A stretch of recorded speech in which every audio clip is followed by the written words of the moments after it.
प्रेमियों, सुधी श्रोताओं, संप्रति हम सब ऋग्वेद के चतुर्थ मंडल के 50वें सूक्त के 7वें मंत्र की व्याख्या में प्रवेश करने जा रहे हैं। मंत्र दृष्टा ऋषि वामदेव गौतम, छंद त्रिष्टुप और देवता बृहस्पति हैं। इस मंत्र का शीर्षक है वेदज्ञ पुरोहित बृहस्पति रूप है, राजा उसका सम्मान करे। अब संबंधित मंत्र का सर्वप्रथम सस्वर पाठ हो जाए। स इत्राजा प्रतिजन्यानि विश्वाशिष्मे एडतस्थापभिर्जेडा बृहस्पतिन्यः सुभृतम् बिभर्ति बल्गो यति वन्दते पूर्वभाजम्। इस 7वें मंत्र में बृहस्पति देव को वेदज्ञ पुरोहित के रूप में स्थापित किया गया है। पूर्व मंत्रों में तो उसे परब्रह्म परमात्मा विराट शक्ति के रूप में चित्रित किया गया है, लेकिन यहाँ राज्य के रक्षक वेदज्ञ ब्राह्मण के रूप में मान्यता प्रदान की गई है। तो पुरोहित का अर्थ ही होता है कि हित में जो पुरः माने अग्रगण्य हो, आगे रहे, वही पुरोहित है। तो अब राज्य एक तो परमात्मा का राज्य है, वो तो अनंत ब्रह्मांडों तक फैला हुआ है, लेकिन भूतल में राजा रहता है। नृपति, नृ माने मनुष्य, पति माने स्वामी पालक। तो राजा का या राज्य का जो पालन करता होता है वह राजा होता है। राजा अगर नीतिमान हुआ, विजयी हुआ, तो वहाँ की प्रजा सुखी रहती है। यदि राजा अकर्मण्य हुआ, कायर हुआ, नीति को न मानने वाला हुआ, उसके सलाहकार या निर्देशक पुरोहित, आज के रूप में हम कहें तो प्राइवेट सेक्रेटरी, राजाओं महाराजाओं के स्थान पर जो प्रधानमंत्री मंत्री आदि हैं उनके होते हैं, तो उनका एक अलग का महत्व होता है। तो वे योग्य हों, वेदज्ञ हों। वेदज्ञ से मतलब हुआ वेद का अर्थ ही ज्ञान होता है। तो ज्ञानी हों, वेदज्ञ हों, कुशल हों, बुद्धिमान हों, तो वे राजा की रक्षा करते हैं। उनकी सलाह लेकर चलने वाला राजा विजयी होता है, शत्रु कुछ नहीं बिगाड़ सकता है। और राजा से प्रजा का बड़ा संबंध होता है।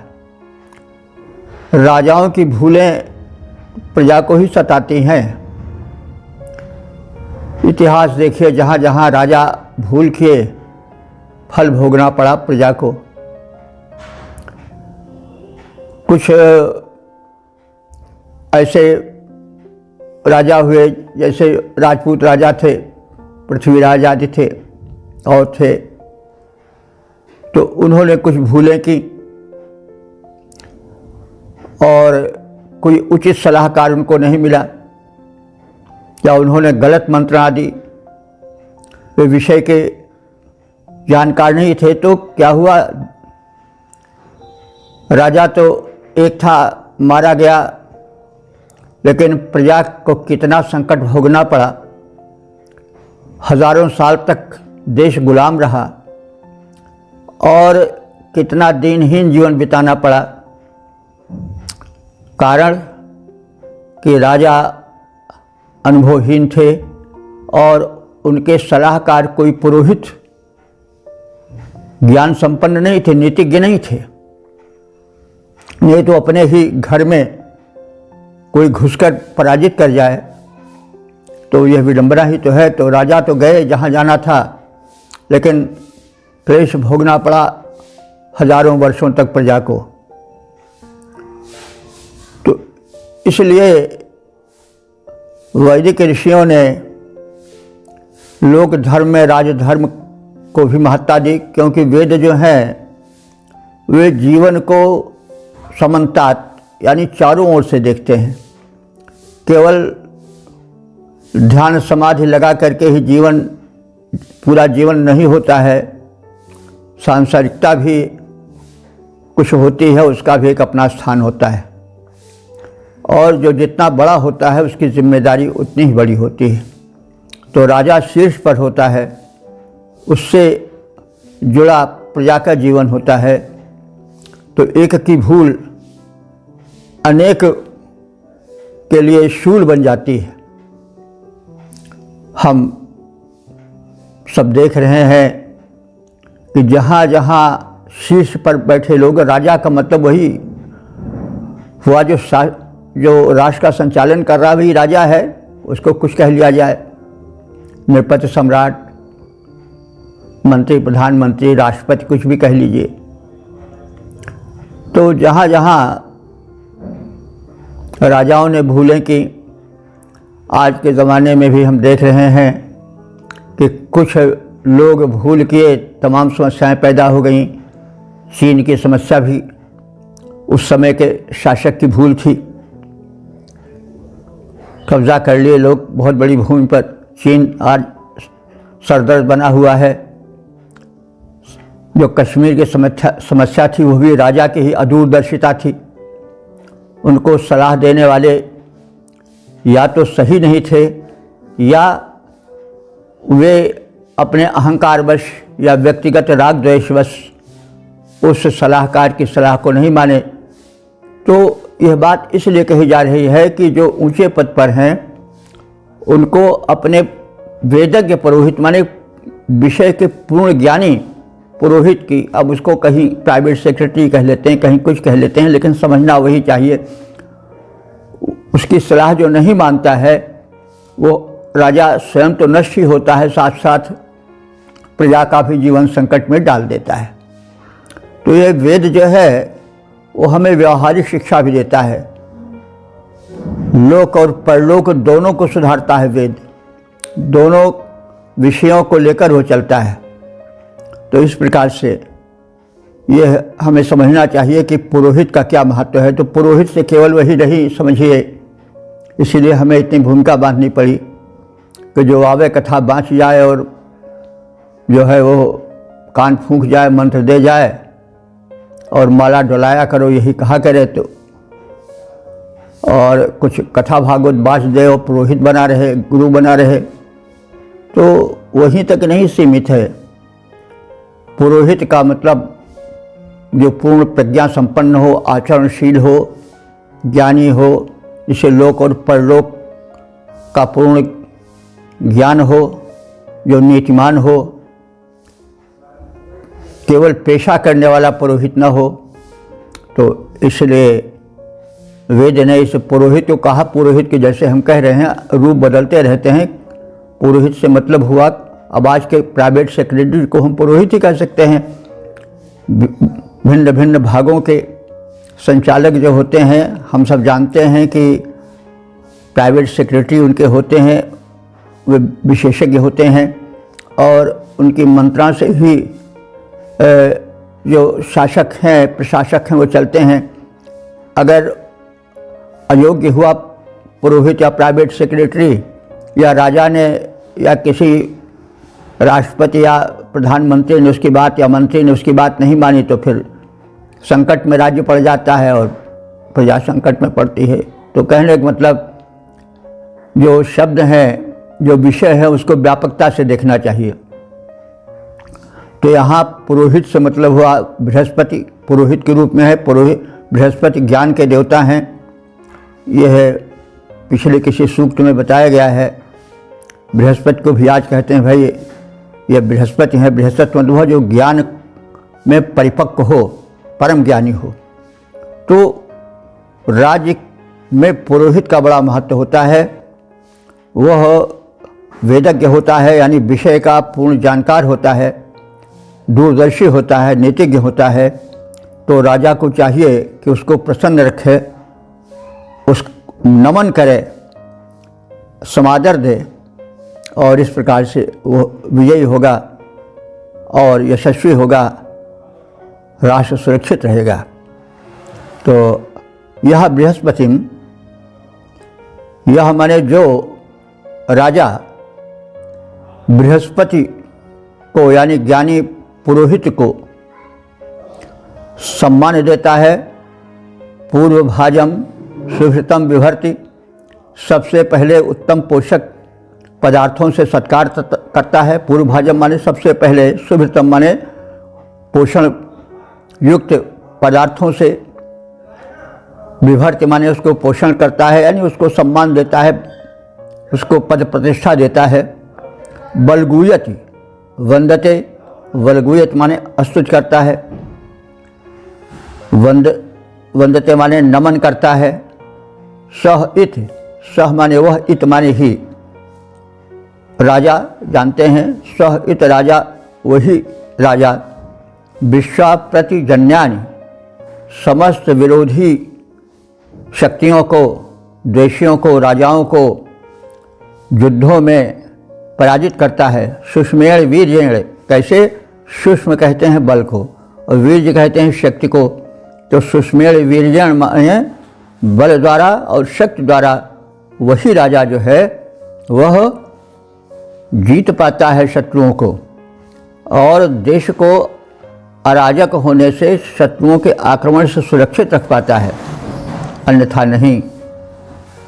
तो यह बात बताई गई है और पुरोहित के महत्व को प्रतिपादन किया गया है और पुरोहित को बृहस्पति तुल्य बताया गया है या बृहस्पति ही कहा गया है। तो जो राजा बृहस्पति रूप पुरोहित की सर्वप्रथम उत्तम पोषक पदार्थों से सत्कृत करता है, उसकी स्तुति करता है, नमन करता है, वह राजा बल पराक्रम से युक्त होकर समस्त युद्धों में शत्रुओं पर विजय प्राप्त करता है। वेदज्ञ पुरोहित रूप बृहस्पति, वेदज्ञ पुरोहित रूप बृहस्पति को माना जाता है, उसे नमन पूजन से जो नृप सत्कृत कर पाता है वह बल विक्रम से परिपूरित हो समर्थ बन जाता, संग्रामों में विकट वैरी दल पर विजयश्री पाता। ओम वेद प्रेमियों, सुधी श्रोताओं, संप्रति हम सब ऋग्वेद के चतुर्थ मंडल के 50वें सूक्त के 8वें मंत्र की व्याख्या में प्रवेश करने जा रहे हैं। मंत्र दृष्टा वामदेव गौतम, छंद तिष्ठ देवता बृहस्पति हैं। शीर्षक है वेदज्ञ पुरोहित। अब संबंधित मंत्र का सर्वप्रथम सा स्वर पाठ हो जाए।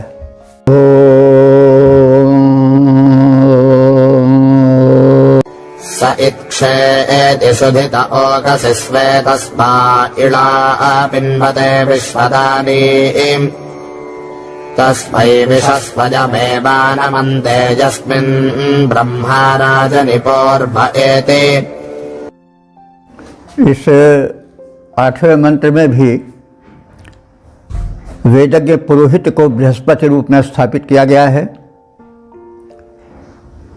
और यह स्पष्ट रूप से बताया गया है कि राजाओं को चाहिए कि वह ज्ञानी वेदज्ञ पुरोहित को विधिवत प्रसन्न करे, सुतृप्त करे, तभी वह सकुशल राज्य भार संभाल सकता है, राजमहल में सुख से रह सकता है। नहीं तो फिर आक्रमण कर राजमहल से उसको निकाल कर वध कर देंगे उसके शत्रुगण। तो इसलिए पुरोहित को वेदज्ञ होना चाहिए। वेदज्ञ का मतलब हुआ कि वह परम ज्ञानी और हित में आगे रहने वाला हो, सच्चे हृदय से राज्य का और राजा का हित चिंतक हो, विशेषज्ञ हो विषय का। तो वो राजा सुरक्षित रहता है और उसके राज्य की भूमि उर्वरा होती है, शस्य श्यामला होती है और संपन्नता उस राज्य में नर्तन करती है। तो यस्मिन राजनि, जिस राजा में यानी जिस राजा के राज्य में ब्रह्म पूर्वः एति, ब्रह्मा माने वेद का ज्ञानी या ब्रह्म ज्ञानी, पूर्वः माने पुरोहित, एति माने रहता है या संचरण करता है, आता है जाता है, एति एधा। तो यानी जिस राज्य में वेदज्ञ ब्रह्मज्ञानी पुरोहित रहता है और पूज्य होकर रहता है, यानी उसका विधिवत सम्मान होता है, और वो पूर्वेत माने आगे चलता है। आगे चलने का मतलब हुआ कि उसकी सम्मति, उसकी सलाह, जिसको हम कंसल्टेशन कहते हैं, वह राजा के शासन में, उसकी नीति में आगे रहती है। तो जिस राज्य में जो ब्रह्मज्ञानी वेदज्ञ पुरोहित है वह आगे चलता है, करने का मतलब हुआ कि उसकी सम्मति, उसकी सलाह को राजा आगे रखता है। तो उसका सत परिणाम होता है कि सह इत, यानी वही राजा सुधिता माने सुतृप्त रहता है, हर प्रकार से, यश से, विजय से, समृद्धि से वह राजा सुतृप्त रहता है, परिपूरित रहता है। और वह राजा स्व माने अपने, ओकसी माने निवास स्थान यानी राजमहल, ओक कहते हैं निवास स्थान को। तो वही राजा अपने ओकसी, अपने राजमहल में क्षेति माने रहना होता है। तो वही अपने राजमहल में सकुशल रह सकता है। मतलब यदि किसी राजा के राज्य में वहाँ का ज्ञानी पुरोहित और उसकी मंत्रणा आगे न रही तो राजा जो है वह अपने राजमहल में रह नहीं पावेगा, उसको निकालकर शत्रुगण मारकर बाहर कर देंगे। तस्मै इड़ा विश्वदानीम पिन्वते, तस्मै माने उसी राजा के लिए, इड़ा कहते हैं भूमि, उसी राजा के लिए उस राज्य की भूमि विश्वदानीम पिन्वते प्रतिदिन पुष्ट होकर धन अन्न प्रदान करती है। तस्मै विषः स्वयं एव आनमन्ते, तस्मै माने उसके लिए, विष कहते हैं प्रजा को। यह तालवी शाह है भाई, इसी से वैश्य भी बनता है। तो विष अगर मूर्धन्य शाह हुआ तो जहर होता है, और दंती शाह हुआ तो विष माने कमल तंतु होता है। तो इसलिए शब्दों और अक्षरों को सावधानी से समझना चाहिए। तो यहाँ तालवीय है जिसको हम बड़ा शाह कहते हैं, विष। तो विष कहते हैं प्रजा को। तो विष और विष में अंतर समझिएगा। मूर्धन्य जहाँ रहता है शाह वो जहर होता है। तो तस्मै विषः स्वयं एति आनमन्ते, यानी उसके लिए प्रजाएं स्वयं ही आकर के आदरपूर्वक उसका नमन करती हैं, उसके आगे झुकती हैं। नहीं तो प्रजा की ओर से विद्रोह होता है। वैदिक युग में जो था वो पुरोहित की बड़ी मान्यता थी, और प्रजाएं विद्रोह भी कर देती थी यदि राजा दुराचारी हुआ तो यहाँ पर राजा के लिए एक संकेत किया गया है कि अगर आप प्रजा को चाहते हो कि अनुकूल रहे, झुके आप, तो फिर आवश्यक है कि आप अपने ब्रह्मज्ञानी वेदज्ञानी पुरोहित को सम्मान दें। राजा के लिए शिक्षा है, नहीं तो फिर प्रजा भी विद्रोह कर सकती है। तो वही बात कही गई, तस्मै विषः स्वयं एव आनमन्ते।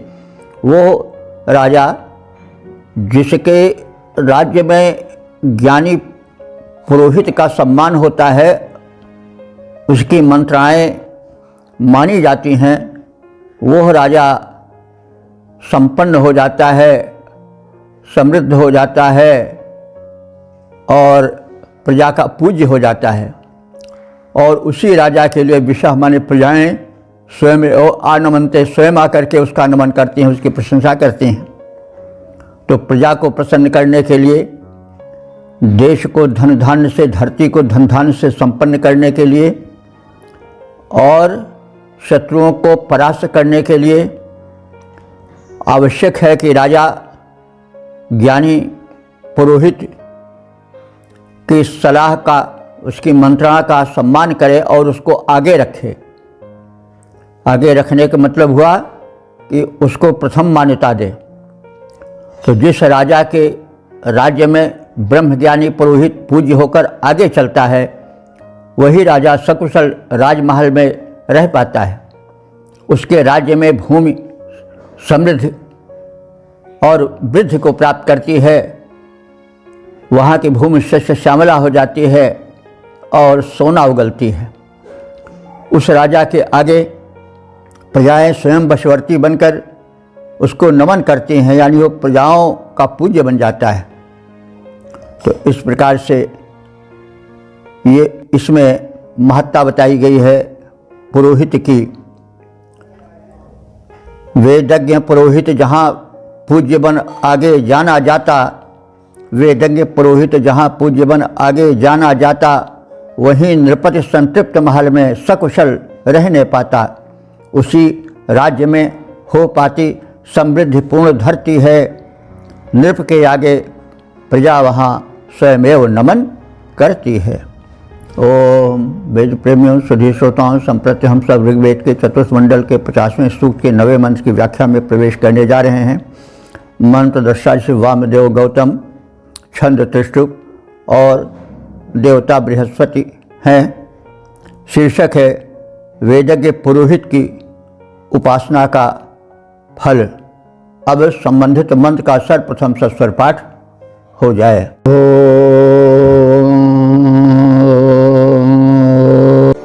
अप्रदेतो जयति सन्धनादिप्रतिजन्यान्युतजा सजन्यात् अभस्य वेदो वरिमः कृणोति ब्रह्मणे राजातमवन्ति देवाः। इस नवे मंत्र में भी वेदज्ञ राज पुरोहित के महत्व का कथन किया गया है। यह राजा, जो शासक, जो नृपति, अवश्यवे ब्रह्मणे, रक्षा के अभिलाषी ब्रह्मज्ञानी पुरोहित के लिए, अवश्यवे माने रक्षा, अव माने रक्षा होता, अवश्य माने रक्षा के लिए, ब्रह्मणे यानी ब्रह्मज्ञ वेदज्ञ ब्राह्मण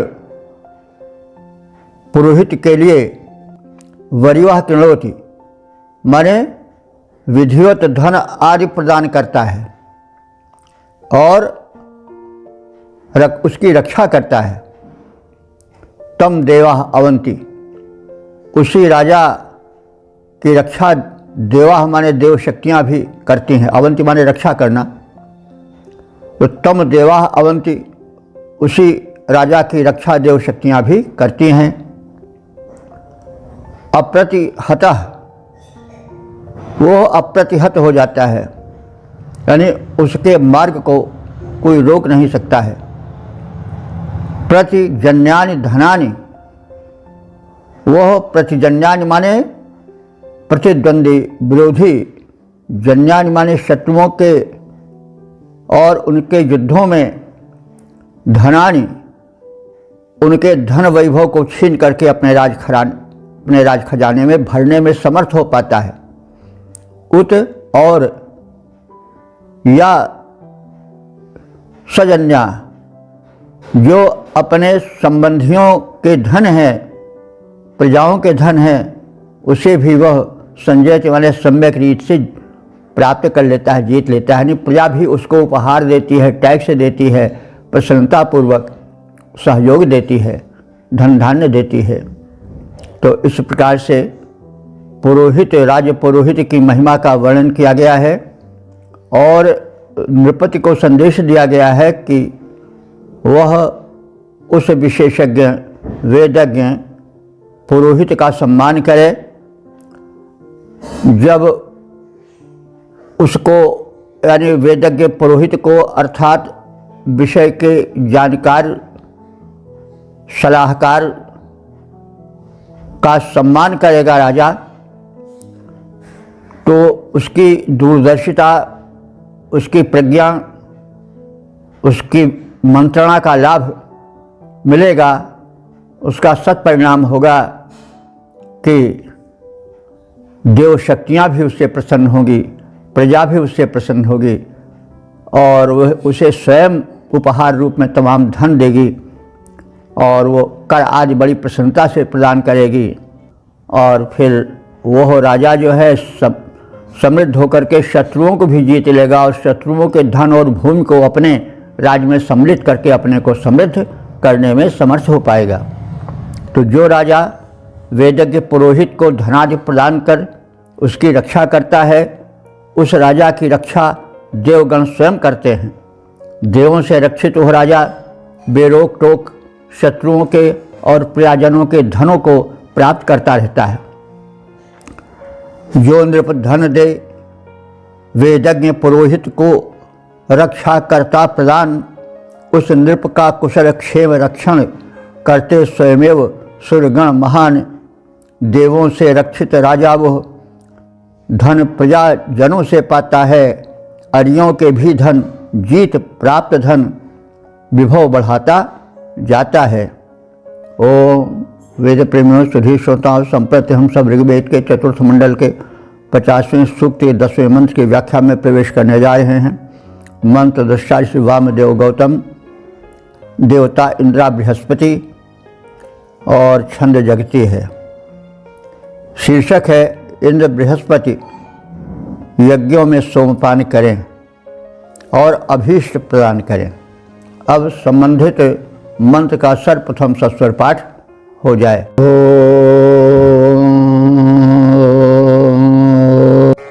इंद्रश्च सोमं पिबतं बृहस्पतेऽस्मिन् यज्ञे मन्दसाना वृषण्वसो आपां विशन्त्विन्दवस्वा भवोऽस्मे रजिं सर्ववीरन्निजच्छताम्।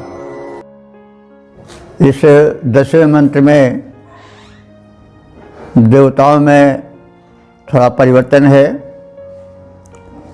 और कुछ विषय परिवर्तन भी थोड़ा सा है। देवता इंद्र और वरुण हैं। इंद्र और वरुण का पिछले सूक्तों में पर्याप्त परिचय दिया जा चुका है। ये सब देव शक्तियाँ हैं, दिव्य शक्तियाँ हैं और इनकी उपासना से जीवन में सकारात्मक प्रत्यक्ष लाभ मिलता है। तो इस प्रकार से हम देवताओं के स्वरूप को जानें, उनके वैज्ञानिक महत्व को पहचानें और उस सांचे में अपने जीवन को ढालें और अपना सुखी जीवन बिताएं। तो यही मंत्रों का उद्देश्य है। अब बृहस्पति और इंद्रदेव की प्रार्थना की जा रही है कि वे हमारे जीवन यज्ञ में आए, हमें सामर्थ्य प्रदान करें, समर्पित सोमरस का पान करें और हमें जो अभीष्ट है, जिससे हमारा जीवन सुखी समृद्ध और समुन्नत हो सकता है, उससे प्रदान करें। बृहस्पति, हे बृहस्पति देव, इंद्रः च, और हे इंद्रदेव, मंदसानाः विषण्वम, तुम दोनों जो हो वो मंदसाना हो, माने आनंद से रहने वाले हो और आनंद प्रदान करने वाले हो। तथा और कैसे हो? वृषणवम, वृषणवम या वृषण वसु, तो वृषण वसु ने वसु कहते हैं ऐश्वर्य को, धन को, और वृषण माने वर्षा करने वाले। तुम दोनों जो हो आनंद और धन दोनों की वर्षा करने वाले हो, यानी पर्याप्त रूप में उन्हें प्रदान करने वाले हो। अस्मिन यज्ञ, हमारे इस जीवन यज्ञ में आओ और सोमम पिबतम, सोम रस का पान करो। सोम रस के विषय में बहुत कुछ कहा गया है। आप पिछले एपिसोड्स को देखें तो यह हम निवेदन करते आ रहे हैं कि शब्द के पीछे उसका सूक्ष्म अर्थ छिपा होता है, उसको भी समझना चाहिए। इतने कि सोमपान कर लो यही पर्याप्त नहीं, बल्कि सोम क्या है और सोमपान से लाभ क्या होता है, देवताओं को सोमपान क्यों प्रिय है, हमें उस सोमपान को किस रूप में समझना चाहिए, इसकी हम व्यापक व्याख्या करते आ रहे हैं और उसके महत्व को भी समझाते आ रहे हैं। उसकी महत्ता के विषय में भी प्रकाश डालते चले आ रहे हैं। तो ये सोम जो है वह एक सात्विक पेय तो है ही है, साथ साथ यह जो है वह ब्रह्मांडीय ऊर्जा से भी संबद्ध है, और ऊर्जा ही जीवन को ऊर्जस्वल बनाती है, जीवन को शक्तिमान बनाती है, सुख और सफलता की भूमिका बनाती है, और दिव्य शक्तियाँ इससे प्रसन्न होती हैं। दिव्य शक्तियाँ प्रसन्न होती हैं तो हम सब भी स्वस्थ और सुखी जीवन बिताने में सक्षम हो पाते हैं। इसलिए सोमपान का बड़ा महत्व है, और देवता लोग यानी जो दिव्य शक्तियाँ हैं वो सोम पसंद करती हैं, इसलिए हम लोग भी सोम पसंद करें। सोम का अर्थ सोमलता से निकला हुआ रस तो है ही है, साथ साथ अब हमेशा तो किसी को मिल नहीं पावेगा। तो ऐसी स्थिति में सोम से हम समझें कि वो सात्विक आहार जो हमें सात्विकता लाता है, पोषकत्व बढ़ाता है, हमें आरोग्य प्रदान करता है, वो सब सोम ही है। तो इससे सात्विक आहार और बल वीर्य वर्धन करने वाले, बुद्धि को विकसित करने वाले आहार से प्रयोजन है। तो हम इस प्रकार से सोम आया तो केवल बस सोम को सोम ही तक मत समझें जो सोमलता से निकलता है, क्योंकि सोमलता तो हम नहीं देखे हैं, तो शायद बहुत लोग नहीं देखे होंगे। तो सोम से तात्पर्य हुआ सात्विक खाद्य पदार्थ, अथवा सौम्यता से भी हम जोड़ सकते हैं। तो खाद्य जो है वो दोनों के होते हैं, हम तन से भी खाते हैं और मन से भी खाते हैं। हमारा तन ये जो होता है स्थूल भोजन उससे भरता है, लेकिन हमारा मन जो है वो अतृप्त रह जाता है। मन को क्या चाहिए? सूक्ष्म आहार चाहिए, प्रेम चाहिए, क्षमा चाहिए, दया चाहिए, शांति चाहिए, सुख चाहिए, तृप्ति चाहिए। तो हमारा तन अगर भरा रहता है और हम ज़्यादा खा लेते हैं तो जानते हैं क्या क्या कष्ट होता है। या अगर हम असात्विक तामसिक भोजन करते हैं तो भी हम रुग्ण हो जाते हैं, दुखी होते हैं। लेकिन वो भी उस तरफ भी ध्यान देना चाहिए कि जो हमारा मानसिक भोजन है, क्योंकि तन मनुष्य केवल शरीर ही नहीं है बल्कि मन भी है, उसका मन भी सात्विकता से परिपूर्ण होना चाहिए। और सात्विक विचार, सात्विक आचरण ही मन के भोजन है। तो सात्विक आहार, सात्विक विहार, सात्विक विचार, यह सब तन मन के भोजन के अंतर्गत आते हैं। तो हम अपने को भूखा न रखें। भूखा केवल हमारा शरीर ही नहीं, हमारा मन भी रह जाता है। मन से तो हमारे ख्याल से 100% लोग इस समय भूखे चल रहे हैं। मन से कभी तृप्त नहीं होते, उनका मन हमेशा भूखा रहता है, अतृप्त रहते हैं, परेशान रहते हैं। तो हम आधी ज़िंदगी जीते हैं। हमें पूरी ज़िंदगी जीने के लिए आवश्यक है कि हमारा तन भी पुष्ट हो, मन भी पुष्ट हो, हमारा शरीर सात्विक आहार ग्रहण करे और हमारा मन सात्विक विचार ग्रहण करे। तो दोनों से हम स्वस्थ होंगे। स्वस्थ का मतलब हुआ कि जब हम अपने पर टिके हों, स्वस्मिन् तिष्ठति स्वस्थः। जब हम लाठी का सहारा ले लिए, जब हम दवा का सहारा ले लिए, जब हम वैद्य के गुलाम बन गए, तब फिर हम स्वस्थ कहाँ रहे?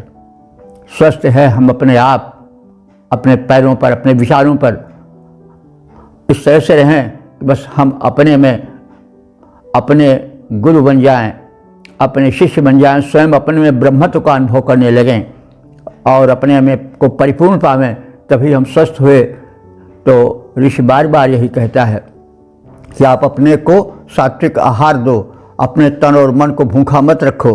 तो वही बात कही जा रही है कि हे देवता, तुम सोमपान करो, सात्विक आहार करो और हम भी आपके अनुकरण से वैसे ही करें।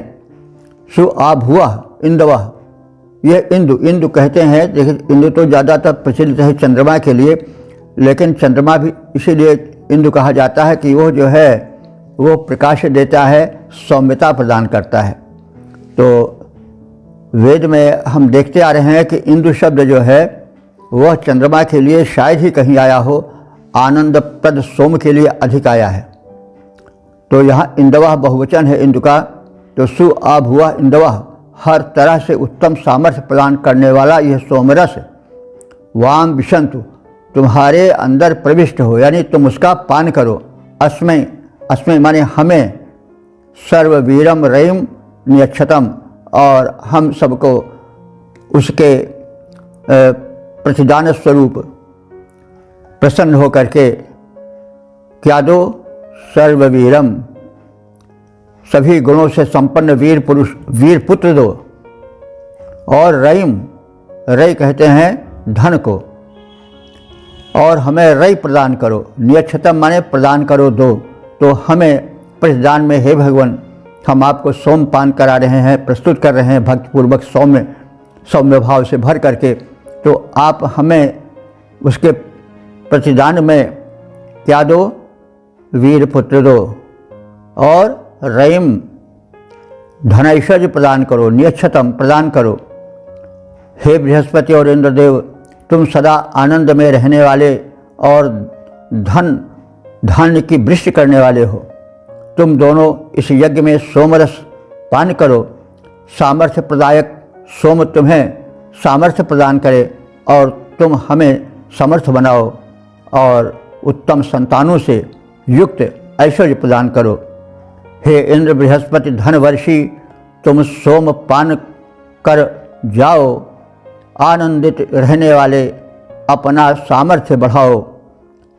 सामर्थ्य प्रदायक सोम तुम्हारी शक्ति बढ़ाए, धन ऐश्वर्य उत्तम संतानें हम सब भी पा जाएं। ओम वेद प्रेमियों सुधीश्वताओं, संप्रति हम सब ऋग्वेद के चतुर्थ मंडल के 50वें सूक्त के 11वें मंत्र की व्याख्या में प्रवेश करने जा रहे हैं। मंत्र दृष्टा ऋषि वामदेव गौतम, छंद त्रिष्टुप और देवता इंद्रा बृहस्पति हैं। शीर्षक है सद्बुद्धि प्राप्ति और शत्रु को पराजय देने हेतु प्रार्थना। अब संबंधित मंत्र का सर्वप्रथम सस्वर पाठ हो जाए।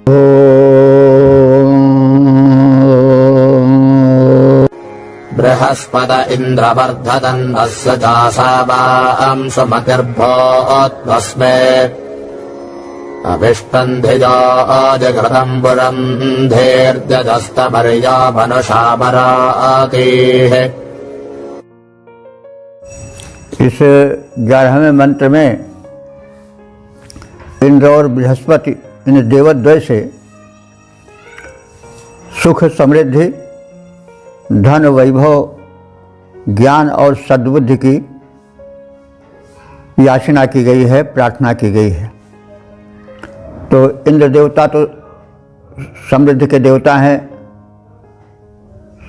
कर्तुम अकर्तुम अन्यथा कर्तुम ब्रह्म रूप हैं अथवा आत्मा रूप हैं, प्राण रूप हैं। भिन्न भिन्न रूपों में ऋषियों ने उनका दर्शन किया है। और बृहस्पति जो हैं वो भी परम शक्ति हैं और विशेष करके ज्ञान से वे समृद्ध हैं और ज्ञान के नियामक देवता हैं कह सकते हैं, क्योंकि लोक में बृहस्पति ज्ञानी के रूप में अधिक प्रसिद्ध हैं। तो जिसके पास जो होगा विभाग, उससे हम वही चीज़ तो मांग सकेंगे। तो इंद्र से संरक्षण, धनैश्वर्य और बृहस्पति से सद्बुद्धि की याचना की गई है। हालांकि देवद्वय हैं, मिलित हैं, इन सबसे प्रार्थना की जा रही है, लेकिन दोनों से दो प्रकार के समृद्धियाँ प्राप्त की जा रही हैं, दो प्रकार के वरदान की इच्छा की जा रही है। इंद्र से विजय, सुख समृद्धि और बृहस्पति देव से सद्बुद्धि, सुमति की कामना की जा रही है। दोनों का जीवन में बड़ा महत्व है। यदि धन ना हुआ, समृद्धि ना हुई, ऐश्वर्य ना हुआ तो व्यक्ति अकिंचन हो जाता है। अकिंचन माने जिसके पास कुछ न हो, जिसको कहते हैं दो कौड़ी का इंसान हो जाता है, क्योंकि धन ऐश्वर्य की एक महिमा होती है अपने स्थान पर, लेकिन उसके साथ साथ सुमति भी चाहिए। अगर सद्बुद्धि न हुई तो धन जो है वह विनाश का कारण भी हो जाता है। धन जितना लाभकारी है उतना हानिकर भी, दुख देने वाला भी है, क्योंकि ये नियम प्रकृति का है कि जो सुख देता है जितना, वह उतने दुख भी देता है। तो इसलिए धन दुखदायी तब हो जाता है जब सुमति का, सद्बुद्धि का हरण हो जाता है। इसलिए धन हो, धन के साथ साथ ही सुबुद्धि हो, सद्भावना हो, सद्विचार हो, सदाचरण हो। नहीं तो धन जो है वो रक्षक के स्थान पर भक्षक भी बन सकता है। धन बनाता भी है, बिगाड़ता भी है। तो इसलिए ऋषि जो है वो दूरदर्शी है, वह इन देवद्वय से शक्ति संपन्नता, ऐश्वर्य तो पाना ही चाह रहा है, साथ ही साथ सुमति भी प्राप्त करना चाह रहा है, क्योंकि जहाँ सुमति तहाँ संपत्ति नाना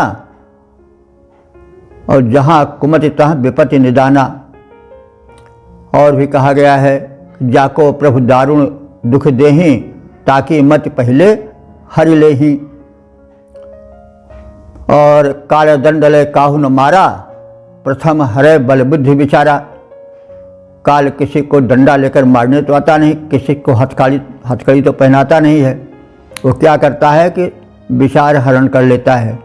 बस जब विचार नष्ट हो गया तो सब कुछ नष्ट हो गया, तो उसका विनाशी हो जाता है। तो बुद्धि नाशे प्रणश्यति, गीता में भी कहा गया है कि जब सद्बुद्धि नष्ट हो जाती है तो व्यक्ति नष्ट हो जाता है। तो इसलिए सद्बुद्धि की परम आवश्यक है। सद्बुद्धि का होना भी धन के होने से अधिक महत्व रखती है। इसलिए ज्ञानी ऋषि यह चाह रहा है कि ये देव शक्तियाँ हमें धन प्रदान करें, साथ साथ सद्बुद्धि भी प्रदान करें। तो बृहस्पति, हे बृहस्पति देव, इंद्र, हे इंद्रदेव, नः वर्धतम, हमें बढ़ाओ, हमें विकसित करो, हमें समृद्ध बनाओ। वाम, तुम दोनों, सा सुमति ही, वह सुबुद्धि, अस्मै सचाभूत, हमको प्रदान करो। उन दोनों को एक साथ हम प्राप्त करें। धियः अविष्टम, और हमारे सद्बुद्धि से संपन्न किए गए कार्यों को आप रक्षित करो, यानी हमारे कर्मों की रक्षा करो। पुरंधी जिग्रतम, पुरंधी कहते हैं बुद्धियों को, जिग्रतम माने जागृत करो, हम में सद्बुद्धियाँ जागृत करो। वनुषाम, वनुषाम माने भक्त, तुम्हारे जो भक्त हैं, अनुरक्त हैं। अर्यः अराति, उनके जो आक्रामक शत्रु हैं उनको जजस्तम, नष्ट कर दो। तो भाई शत्रु की भी परिभाषा व्यापक रूप में लें। शत्रु केवल वही नहीं जिनसे हमसे मुकदमेबाजी चल रही है, जो हम कोई चीज़ प्राप्त करना चाह रहे हैं उनसे ढंग से और रोक उसमें कर दे तो मुझसे दुश्मनी मान लेते। हम तो यहाँ माल मार ले रहे थे, लेकिन ये बीच में पड़ गया कहाँ आके, तो उससे हम दुश्मनी कर लेते हैं। तो ये तो हम ही अपनी दुश्मनी कर रहे हैं। तो शत्रु को बड़ी व्यापकता से इसीलिए बुद्धि की कामना की गई कि बुद्धियाँ नहीं रहेगी तो को ठीक से समझ में नहीं आवेगा। आदमी कुछ कर बैठेगा और जो कर बैठता है उसी को अच्छा समझ लेता है, परिणाम उसका बड़ा बुरा होता है। इसलिए सद्बुद्धि हो, यह परम आवश्यक है। अगर बुद्धि ना हुई तो फिर जो रक्षा हमारी करता है, जो रक्षण करता है, भक्षण भी करने लग जाता है। तो इसलिए सुमति का, सद्बुद्धि का रहना परम आवश्यक है और उसी से शत्रु नष्ट हो सकते हैं। शत्रु हमारे जो बाहरी हैं जिनको मानते हो तो उससे दबेंगे ही, साथ ही साथ हमारे जो तमाम काम, क्रोध, लोभ, मद, मोह, मात्सर्य, ईर्ष्या, द्वेष, आलस्य, प्रमाद और जो कुटेव है मानी बुरी आदतें हैं, वो भी तो हमारी शत्रु हैं। जिह्वा भी हमारी शत्रु हो जाती है। ये सब शत्रु हो जाते हैं जो हमारा अनिष्ट करने लगते हैं। तो गलत खाने पीने की चाट की आदत पड़ गई, गलत बोलने की आदत पड़ गई, गलत कहने की आदत पड़ गई, तो वो भी तो शत्रु पैदा कर देती है। तो इसलिए हमें हर चीज़ का व्यापक अर्थ प्रसंगानुकूल लेना चाहिए। तो हे बृहस्पति और इंद्रदेव, तुम दोनों हमें बढ़ाओ, वृद्धि प्रदान करो। तुम दोनों की उत्तम बुद्धियां हमें प्राप्त हों। आप सबकी बुद्धियां उत्तम हैं क्योंकि आप प्रदान करते रहते हो। आप सदैव ध्यान रखते हो, आहार निश लोक हित में सदैव संलग्न रहते हो। इसलिए जैसी तुम्हारी बुद्धि है वैसी हमारी बुद्धि भी हो जाए। तुम हमारे कर्मों की रक्षा करो और बुद्धियों को जागृत करो, उन्हें जगाओ, सक्रिय बनाओ। हम पर आक्रमण करने वाले जो हमारे शत्रु हैं उनको तुम विनष्ट कर दो। तो इंद्र बृहस्पति देव, हमें तुम वृद्धि प्रदान करो। इंद्र बृहस्पति देव, हमें तुम वृद्धि प्रदान करो। अपनी सी उत्तम मेधाएं हम में देव भरो। करो कर्म की रक्षा, हम सबकी बुद्धियां जगाओ। जो आक्रामक शत्रु हमारे, उनको मार गिराओ। इस प्रकार से हमने इस ऋग्वेद के चतुर्थ मंडल के 50वें सूक्त की व्याख्या पूरी कर ली। इसमें 11 मंत्र थे। अब तक जो मंत्र देखे जा चुके हैं, जिनसे हम परिचित हो गए हैं, वे उनकी संख्या हो चुकी है 3574। तो अब हम इस सूक्त के संक्षिप्त परिचय से अवगत हो जाएं। तो इसमें जो है वो बृहस्पति भी देवता हैं एक अलग से, और 10 और 11 में इंद्र और बृहस्पति उभय देव हैं। 10-11 मंत्र में, 10-11 संख्यक मंत्र में। तो जो मंत्र संख्या 1 है और 6 है, उसमें तो बृहस्पति देव को उस विराट ब्रह्म के रूप में चित्रित किया गया है। और उसके पश्चात 3 मंत्रों में उनको वेदज्ञ पुरोहित के रूप में चित्रित किया गया है, और 2 मंत्रों में इंद्र और बृहस्पति की मिलित स्तुति की गई है, और उनसे भी धनैश्वर्य और सद्बुद्धि प्राप्ति की कामना की गई है। तो जैसा निवेदन किया जा चुका है कि प्रारंभिक 6 मंत्रों में बृहस्पति देव को विराट ब्रह्मत्व प्रदान किया गया है। उनमें विराट ब्रह्मत्व के दर्शन किए गए हैं। वे ही जो है वो अव्यक्त से व्यक्त किए हैं। संसार जो पहले प्रलय काल में दिखाई नहीं पड़ रहा था, केवल अंधकार अंधकार था, न प्रकाश था, न प्रकाश करने वाले साधन थे, केवल शून्य था। उस शून्यावस्था को जो है वह ब्रह्मांड में बदलने वाले जो परम शक्ति के अधिष्ठान थे, जो बृहस्पति माने व्यापक देव, विराट देव थे, परब्रह्म परमात्मा रूप में उन्होंने ये ब्रह्मांड का विस्तार किया एको हम बहुश्याम के आधार पर। और फिर ब्रह्मांड विस्तृत हुआ, फिर सूर्य रूप में वे प्रकट हुए और प्रकाश फैलाए। प्रकाश फैला करके फिर उसमें जीवन जग सके, इसके लिए जल आदि का प्रबंध किए, वायु का प्रबंध किए, और धीरे धीरे उन्होंने इस पृथ्वी पर जीवन संचार की व्यवस्था की और विकास प्रदान किया इसको। तो इस प्रकार से 6 मंत्रों में तो उनका यह व्यापक विराट रूप चित्रित किया गया है। बाद में 3 मंत्रों में खास तौर से उन्हें वेदज्ञ पुरोहित के रूप में चित्रित किया गया है, क्योंकि पुरोहित की बड़ी भूमिका होती है राज्य संचालन में। पुरोहित के रूप बदलते रहते हैं, आजकल हम चाहें तो मान सकते हैं जो विषय के विशेषज्ञ होते हैं, जिन्हें प्राइवेट सेक्रेटरी लोग बनाते हैं, राष्ट्रपति या प्रधानमंत्री या मंत्री या मुख्यमंत्री, तो वही पुरोहित हैं। वे अपने विषय के विशेषज्ञ होते हैं और अपने नीतियों, अनुभवों, अध्ययन द्वारा वे संबंधित मंत्री को या प्रधानमंत्री को या मुख्यमंत्री को या राष्ट्रपति को सलाह देते रहते हैं। राजा थे तो राजा, लेकिन राजा वही है, नाम बदल गया, बात अलग है। जो शासन करे तो उसका बड़ा महत्व होता है। तो चाहिए कि जो शासक पद पर हैं वे पुरोहित ऐसा रखें जो वेदज्ञ हो, यानी जो विधिवत ज्ञान से युक्त हो, अपने विषय में परिपक्व चिंतन वाला हो, सही हो, शुद्ध हो। और राजा को भी चाहिए कि उसको सम्मान दे विधिवत, क्योंकि जो सम्मान नहीं पावेगा वो अपना अनुदान कैसे प्रदान करेगा। तो मान मिलेगा, धन मिलेगा, तो फिर वो सही सम्मति देगा, वो सदैव राज्य हित में, राजा के हित में लगा रहेगा। ऐसा राज्य जो है अकंटक रहेगा, सुरक्षित रहेगा, शत्रु उस पर आक्रमण नहीं कर सकेगा और धन धान्य से पूर्ण रहेगा, भूमि सस्य श्यामला रहेगी, प्रजा उसकी अनुगामिनी रहेगी, उससे प्रसन्न रहेगी, धन धान्य और सुख शांति के स्थापन में पूर्ण सहयोग देगी। तो कहने आदि आदि बातें हैं। इसलिए जो वेदज्ञ पुरोहित यानी ज्ञानी पुरोहित है, उसकी महत्ता का कथन किया गया है राज्य काज के सुख समृद्धि और शत्रु संकट से मुक्त होने के संदर्भ में।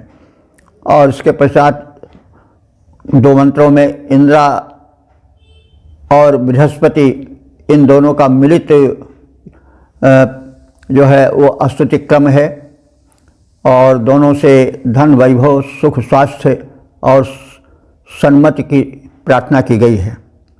तो बृहस्पति देव और इंद्रदेव के विषय में जो अंतिम में मंत्र कहा गया है, संदेश दिया गया, बड़ा महत्व का है। उसको हम एक बार फिर जान लें कि देव बृहस्पति इंद्र उभय, देव बृहस्पति इंद्र उभय तुमसे अस्तुति इस भांति करें। रक्षा करो बल बुद्धि भरो, रक्षा करो बल बुद्धि भरो, निर्भीक बने जग में विचरें।